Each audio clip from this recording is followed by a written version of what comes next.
Okay, so you have an equation where this number right here next to the y squared is greater than 1. If the number is less than 1, you can use that method that you were using before, where you were just trying to find what two numbers multiply to give you this one, add together to give you this one. And if you want me to do a video for that, I can do that as well.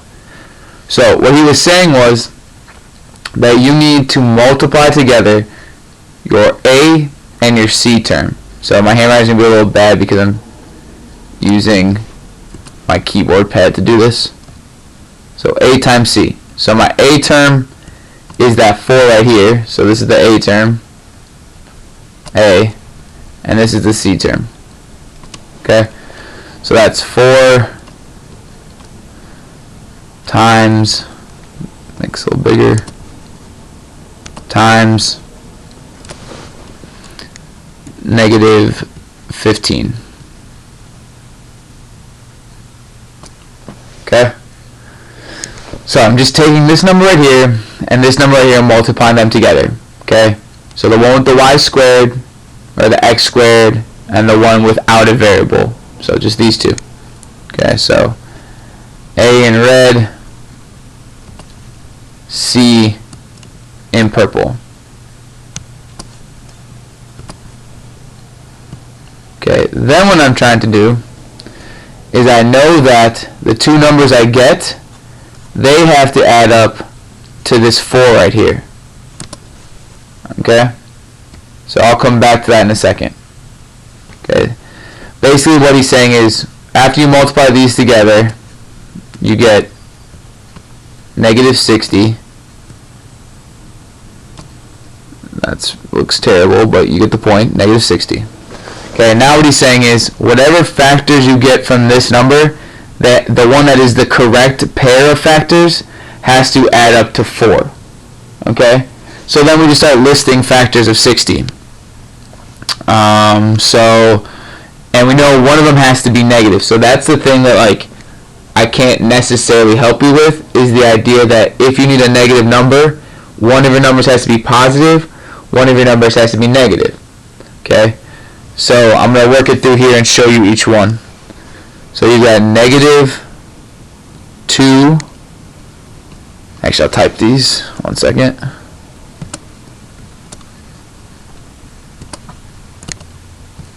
So you have negative 2 times a positive 30. Okay, that'll give you 60. Or a positive 2 times a negative 30. That'll give you 60. Let's see, what else will give me 60? A negative 1 times 60. Or 1 times negative 60. A negative 3 times 20, or a positive 3 times a negative 20.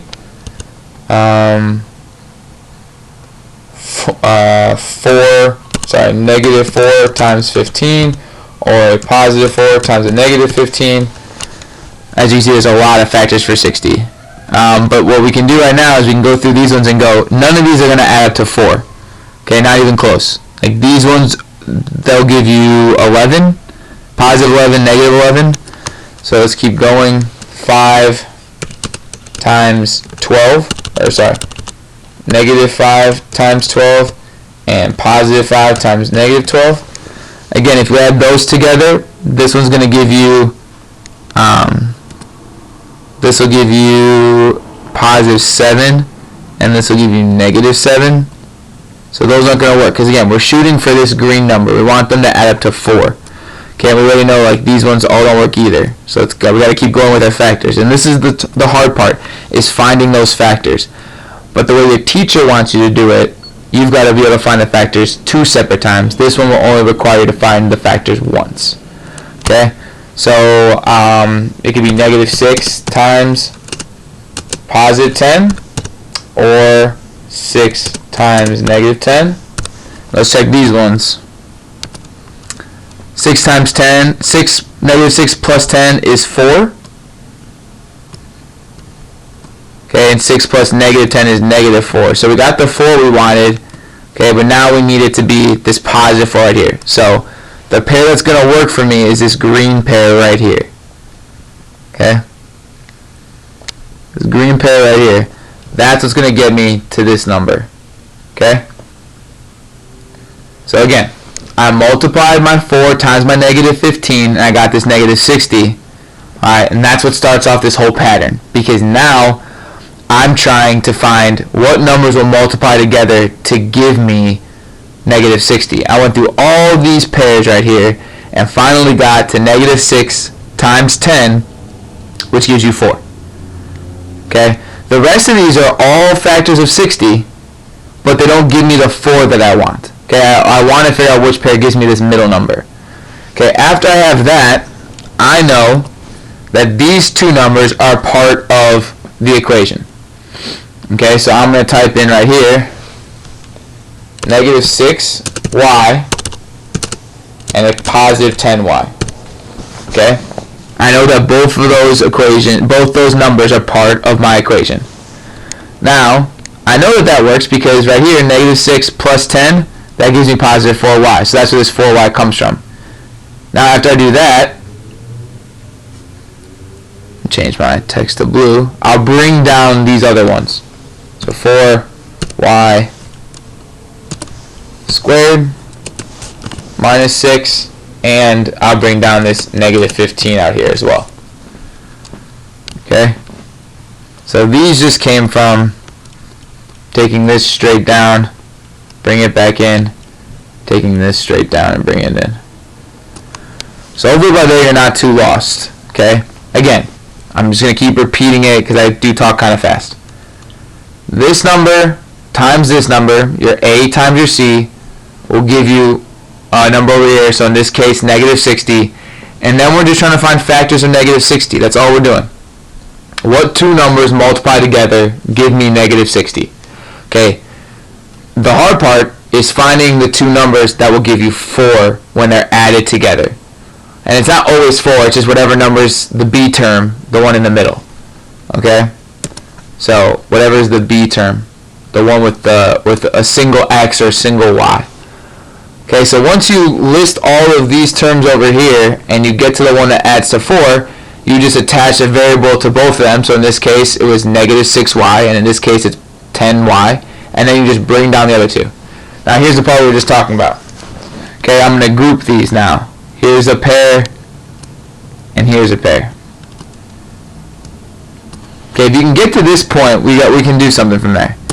Now I've got to figure out what I can pull out of both of these numbers. Okay, so I know that 2 goes into 4 and into 6, so I'm going to pull a 2 out. Okay, I know 2 goes into both of those. Alright, because 4 can be divided by 2 and 6 can be divided by 2, and it's the biggest number that will come out of both of them. Okay, I can't pull 4 out of them because I can't pull 4 out of 6. I can't pull 3 out of it because I can't pull 3 evenly out of 4. Alright, and then secondly, I know I can pull a y out because this has 2 y's and that's 1 y. So I pull a y out here.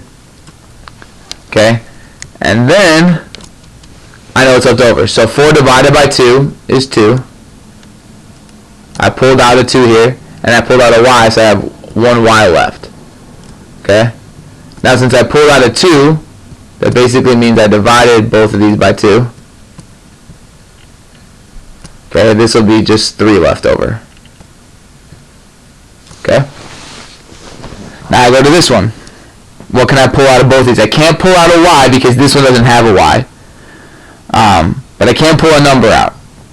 Okay, so I'm just saying what number I can pull out that comes out of 10 and 15. So I'm going to say that I can pull out a 5. Okay, so I know 5 will come out of it, a positive 5. Alright, so I divide this by 5, and I divide this by 5. Alright, and that'll leave me with 10 divided by 5 is 2 y, because I didn't do anything to the y, and then negative 15 divided by 5 is negative 3.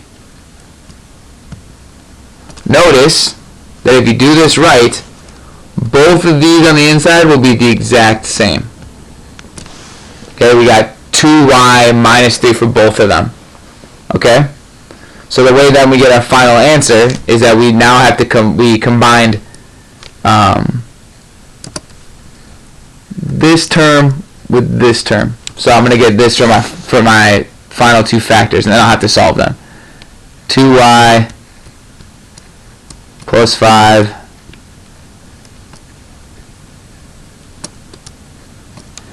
and then we just use this one of these, 2y